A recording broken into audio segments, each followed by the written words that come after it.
Queridos aprendices, tengan un buen día. Seguimos con nuestra etapa de aprendizaje y quiero hablarles sobre los parámetros de productividad en los diferentes sistemas de explotación ganadera que nosotros tenemos. Como ya les había mencionado antes, pues en ganadería de carne más que todo se manejan los sistemas de producción. Por ejemplo, arranquemos hablando de los extensivos, que son grandes extensiones de tierra que en realidad van a generar una baja productividad.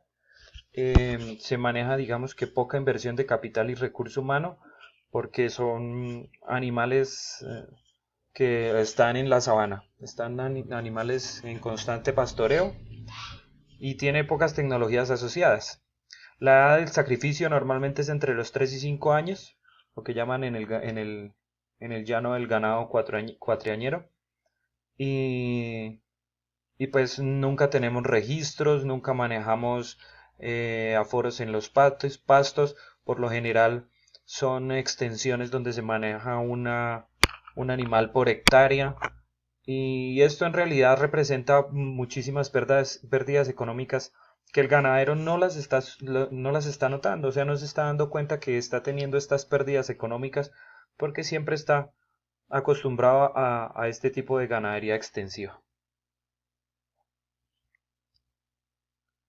La otra es la ganadería intensiva, que pues digamos que son animales eh, encerrados o estabulados, que este confinamiento se conoce como feedlot y tiene digamos que una elevada productividad, una alta intensidad de uso de factores de producción y más uso de tecnologías. Digamos que los animales salen al matadero entre los 2 o 3 años porque tenemos mejores ganancias de peso. Aquí tenemos que estar muy pendientes de la genética, tenemos que estar muy pendientes de la alimentación del levante, de la alimentación del engorde. Se maneja más o menos el conocimiento de cuánto consume cada animal diariamente y se está haciendo un pesaje semanal o mensual de los lotes de ganado y en estos nosotros vamos conociendo cuánto está aumentando de peso cada día nuestros animales, así sabemos la conversión alimenticia. Entonces como que estas son la parte tecnológica que se le adhiere a la producción, porque esto es lo que nos permite a nosotros saber cuánto me estoy gastando yo en nutrición, cuánto me estoy gastando yo en medicamentos, cuánto me estoy gastando yo en sanidad, cuánto me estoy gastando en vacunas y cuánto me está produciendo este animal al año, porque ya es cuestión de matemáticas de que yo diga si en un mes me está ganando tantos kilogramos de peso, consumiéndome tantos kilogramos de materia seca, consumiéndome tantos kilogramos de suplementos alimenticios, cuánto yo invierto y cuánto yo estoy ganando tanto mensualmente como anualmente y en general en el final de la etapa de la producción. ¿Listo?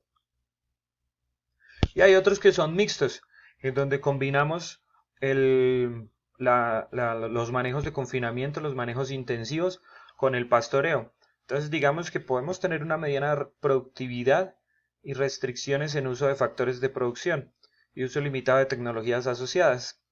Digamos que yo no estoy muy de acuerdo que sea el uso limitado de las tecnologías porque nosotros también podemos analizar mediante los aforos cuánta, cuánta cantidad de alimento tengo que sembrar yo en una hectárea para producir 1 kilogramo de carne al día, ¿sí? Pero digamos que en estos estilos mixtos de producción es muy bueno que nosotros estamos manejando altas productividades, altas ganancias de peso diario, altas ganancias de carne, pero también al mismo tiempo estamos generando un muy buen bienestar a los animales, porque si los animales están solamente en confinamiento, no vamos a tener una producción como muy amigable y esto va a tener efectos negativos en el sabor de la carne, va a tener efectos negativos en la conversión de ganancia de peso, de ganancia de consumo de alimento y ganancia de peso. Porque si un animal tiene un buen bienestar, si un animal está en condiciones sanas, en las que se esté pastoreando, el animal va a tener muy buenos parámetros productivos y reproductivos también. Bueno, entonces vamos a mirar las modalidades productivas de los sistemas. Entonces, primero el cría. Pues la cría, la vaca es el principal componente, pues ya que está encargada de gestar y producir los terneros. Entonces eso constituye hasta un 50 y 70% de los animales. Entonces, por lo general en las ganaderías de cría lo que nosotros hacemos es tener nuestras vacas para preñar, para sacar nuestras crías. Manejamos buenas genéticas, tanto del macho como de la hembra. Digamos que podríamos hablar aquí de lo que es un pie de cría. Entonces manejar una buena genética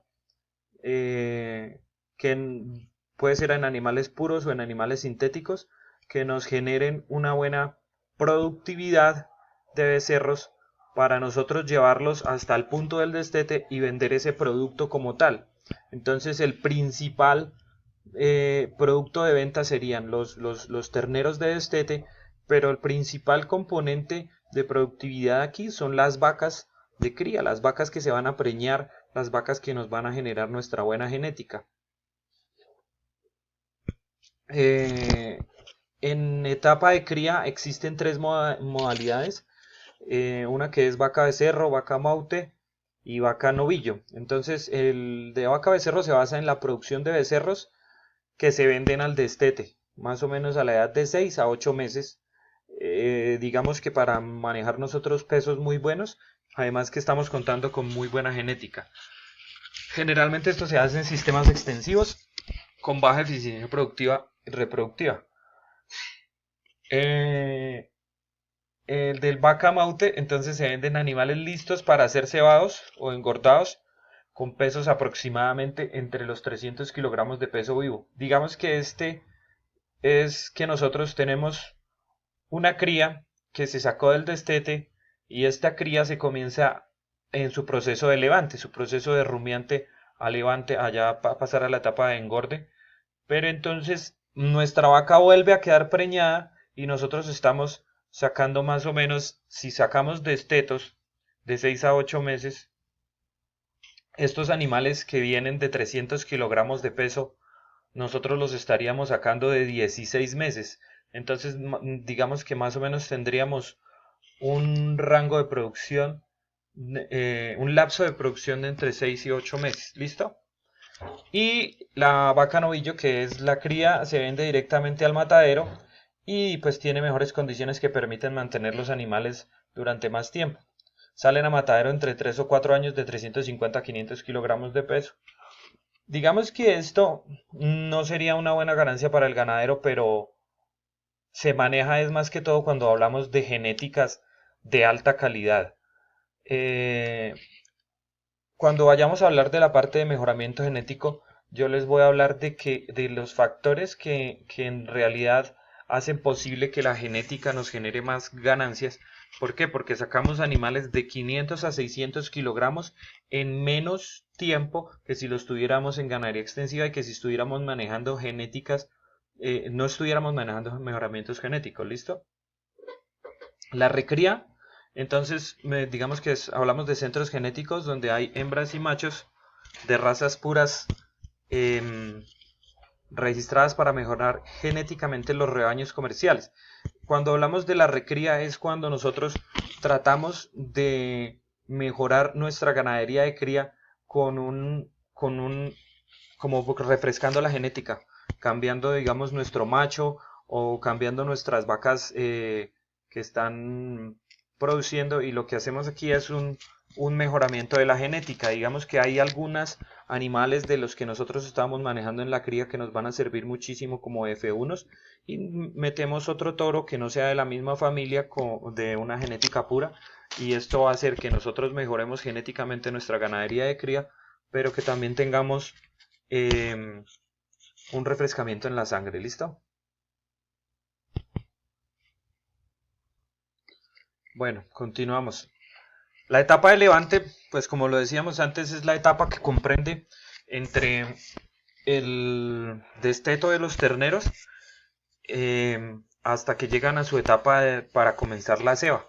Entonces, en la etapa de levante demandan un especial cuidado en su manejo porque ellos comienzan a ser rumiantes, comienzan a pasar de su etapa láctea a su etapa rumiante y necesitan suplementos alimenticios, necesitan una alimentación muy buena en forrajes, necesitan muchos cuidados sanitarios, necesitan eh, generar una buena ganancia de peso para que nosotros podamos tener muy buenas ventas sobre los 250 kilogramos si lo queremos para llegar a para que después nos pasen a nuestra etapa de engorde. Más o menos comprende entre los 8 meses hasta los 2 años de edad de los animales. Y ya pasamos pues a nuestra etapa de ceba y engorde, que es donde podemos comprar animales de levante y se ceban hasta terminar animales de 500, de 600 kilogramos de peso, bien sea por ganadería extensiva, por ganadería intensiva, pero pues siempre como tratando de tener la capacidad de tecnificar nuestras fincas para nosotros producir más ganancia de peso diario. A eso es lo que vamos enfocados. Nosotros queremos es que esto se nos convierta en pesos. Entonces, las condiciones necesarias en la finca ganadera son, pues, primero los factores medioambientales, que son las precipitaciones, el clima, la calidad de los suelos, la regularidad de las lluvias. Tenemos también el tamaño de la finca, pues el tamaño de la finca nos va a decir cuánto pasto podemos producir y cuántos animales podemos meter en estas fincas. Las condiciones topográficas, porque pues no es lo mismo tener unos animales en piedemonte que unos animales en la sabana o que tener unos animales ya en la montaña como tal. Tenemos que tener bastantes condiciones y cualidades que nos permitan manejar estos animales sí o no, dependiendo de la topografía. Y bueno, pues calcular la cantidad del alimento siempre que puede producirse en la finca para pues producir un tipo y número de animales. El número de animales pues no debe exceder la capacidad de producción del forraje porque vamos a tener pérdidas económicas y vamos a tener animales que se van a demorar mucho más tiempo para llegar a su etapa final. Aprovechar para la alimentación todo lo que tengamos en la finca, el almacenamiento del alimento, aprovechar los excedentes de la biomasa vegetal y todo esto. ¿Listo? Aspectos a considerar para la selección de los animales. El tamaño es muy importante. La facilidad de adaptación al medio, tamaño de las crías al nacer, y digamos que todos estos factores a nosotros nos van a brindar como qué posibilidad vamos a tener nosotros de producción, si vamos a tener crías, si vamos a tener levantes, si vamos a tener ceba. ¿Listo? Y quiero mostrarle aquí unas características ya para terminar el video, pues de las razas que nosotros podemos tener en nuestro trópico bajo, en nuestras sabanas del Casanare, y son las razas equinas, las razas bosíndicos. Tenemos el Brahma, el Gusera, el Nelore, el Gir, que pues, sería más para leche, y el Indobrasil. Procedencias todos de la India, menos el Indobrasil, pues que también es Indicus, pero es una raza sintética de allá. Pesos promedio de las vacas, los pueden mirar aquí de 500 a 600, de 550 a 600. Pero quiero enfatizar un poquito es en esto. En el peso de los terneros al nacer y el rendimiento en canal. ¿Listo? Entonces, estas razas nos van a generar a nosotros unos muy buenos rendimientos en canal. Queremos decir que el rendimiento en canal es la cantidad de carne que se obtiene al finalizar. Y decimos que estamos hablando de porcentajes del 58 al 60%, y eso es una ganancia muy alta. Y los pesos que tenemos de los terneros al nacer también nos generan que estemos ganando, que tengamos buenas ganancias de peso diario. Queridos compañeros, Dios los bendiga. Nos vemos en otra ocasión con un poquito más del conocimiento de la empresa ganadera. Hasta una próxima oportunidad.